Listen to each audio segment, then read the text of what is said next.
Movie Holics! What up, guys? I'm Kyler Wilson. I'm Monica Cassert. And this is another episode of Film Rants. Film Rants. Ooh, hot. I just died in your arms tonight. It must have been squeak. Film Rants. This is kind of gonna throw me off. Our point is,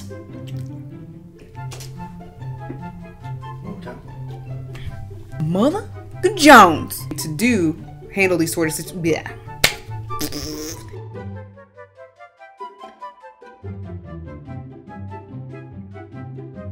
Tonight, in honor of M. Night Shyamalan's new movie, The Visit, we're going to look at one of his worst works to date, After Earth. this movie had a budget of $130 million and it made $240 million, but this movie is still considered a failure on all fronts. Will Smith is quoted even as saying, "That was the most painful failure in my career." Rotten Tomatoes destroyed this movie, getting a critic score of only 11% and an audience score of 37. So let's take a look at why this movie did so drastically bad.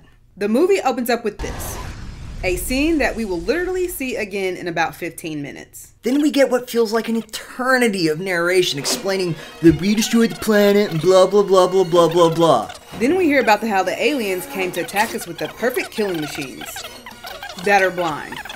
Their perfect killing machine is blind. Not only that, but the Ursa hunt by smelling fear. So literally, all you have to do to not get killed is have balls. And remember, this is the perfect killing machine. So it continues as we see Jaden Smith do what he does through 95% of this movie. Be a dick. This isn't a race, cadet. Jaden doesn't become a ranger, Daddy comes home, Jaden throws a hissy fit, and Daddy puts him in his place. Denied. Sit down. Make sure to remember this scene because it will become important later.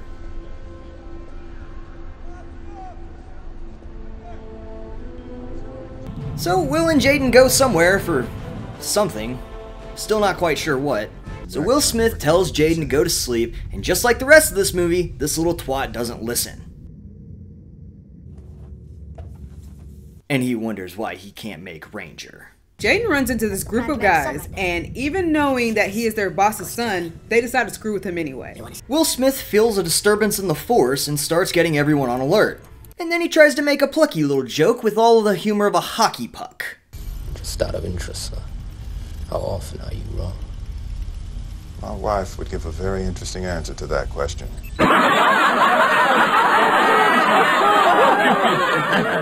And wouldn't you know it, the disturbance in the force was real. The ship crashes and Jaden finds his dad badly injured, and every crew member is dead. Which is exactly what his dad should be after being sucked out from that altitude. Then comes this piece of shit dialogue. Katak, every single decision you make will be life or death. This is a Class 1 quarantined planet. Everything on this planet has evolved to kill humans. Every single thing on this planet has evolved to kill humans. How is that even possible if there haven't been any humans to kill? Do you know where we are? No, sir. Welcome to Earth. One thing I would like to mention.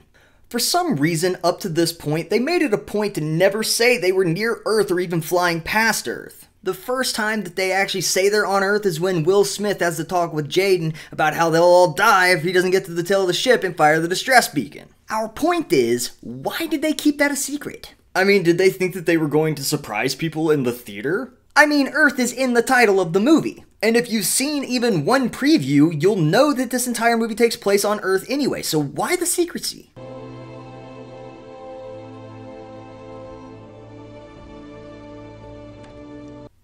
Sorry, there's one thing I've been dying to do ever since I saw this movie for the very first time.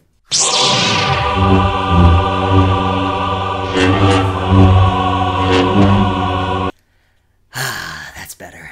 So Jaden Smith steps outside and almost immediately has a panic attack. You'll notice that most of what we dislike about this movie revolves around Jaden being a whiny bitch. Also, though, the complete disregard for any logic. Like this line where he says that overnight the entirety of the planet freezes over, but apparently during the day it's nice and warm 80 degrees. plant and wildlife wouldn't be able to deal with these kinds of fluctuations, so it'd be way more likely that this would be a barren wasteland than a flourishing environment. So we see this flashback, and it's like they didn't think we would notice that they used a still picture as their background to this obvious green screen. Hold on to what?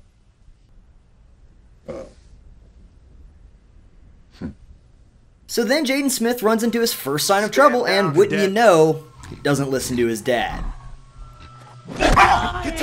Who, by the way, is also his commanding officer. Not only does he not listen, but he literally does the dumbest thing possible by chucking a rock at the damn monkey. Of course, all this results in a high-speed chase through the forest, and he almost dies. Now, by now, you'd think that maybe Jaden would be like, you know what? I don't know what the hell I'm doing, so I'm gonna listen to my dad from now on. But does that happen? Nope. You've got 9.7 kilometers to the hot spot. How about you show me that 10K in 50 minutes, cadet? Wait a second. 10K in 15 minutes? The current fastest 5K in the world is 15 minutes, and you expect us to believe that he can do double the distance in the same amount of time?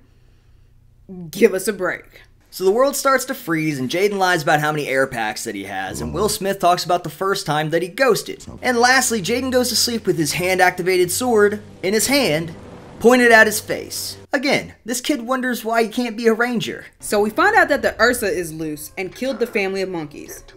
Jaden gets to the waterfall where we get to see Jaden be a baby again. He throws yet another temper tantrum and jumps off the waterfall, which, wouldn't you know it, gets him caught by the giant bird. And he wonders why he can't be a ranger. So he has a fight with a bunch of lions that decide that they'd rather climb trees for their food than hunt on the ground where there's lots of food. They literally show us in this movie. So the little baby birds die, and because Jaden is such a little dick, he no longer has his father's guidance, so they go through this whole montage sequence thing in a cave. He built a raft that his dead sister talks to him on, and we are led to believe he is dreaming. Instead, his dead sister tells him to wake up because he too is in danger. Get up. All that most maddens and torments. Wake all up. that stirs up the leaves of things. Wake up. It's time all for you to truth wake with up. malice in it. Kita. All that cracks and sinews and cakes in the brain. Wake up!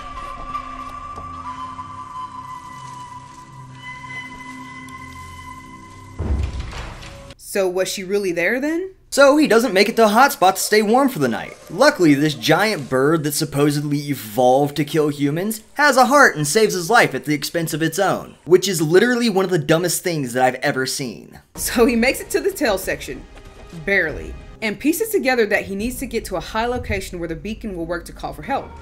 And of course, this is where our final showdown will happen. He gets chased by the Ursa to the top of the mountain and... oh, he's dead. I mean, come on, he's dead. I mean, he's dead. Yeah, there is no way he lives after that. But instead, he has the same moment his dad did when he first learned to ghost and becomes the biggest badass that has ever lived and kills the Ursa.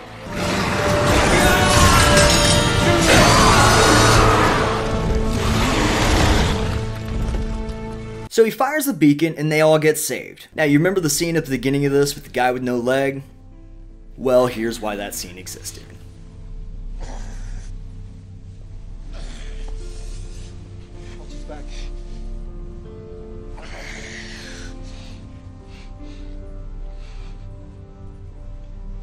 Roll credits. The problem with this movie was that aside from the asteroid field nonsense that happened at the very beginning of the film, literally everything that happens is because Jaden Smith's character is a little dick cheese. He does things in this movie that no normal person would do, let alone someone who's actually trained to handle these sort of situations.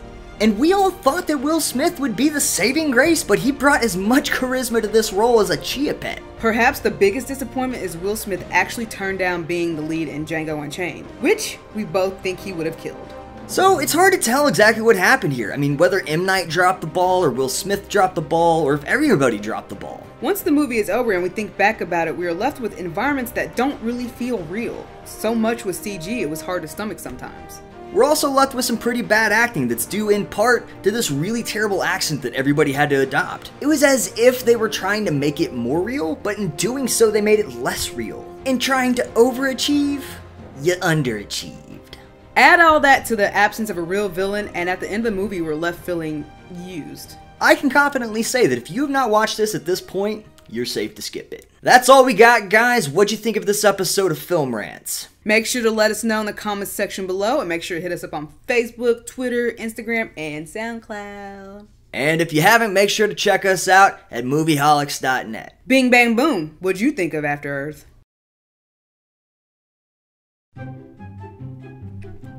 What? I've been doing this the whole time.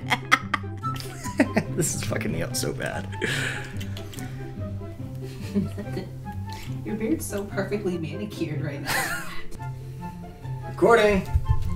Yo, mama. Ooh, God. Flick them teeth. Tooth go flying all over.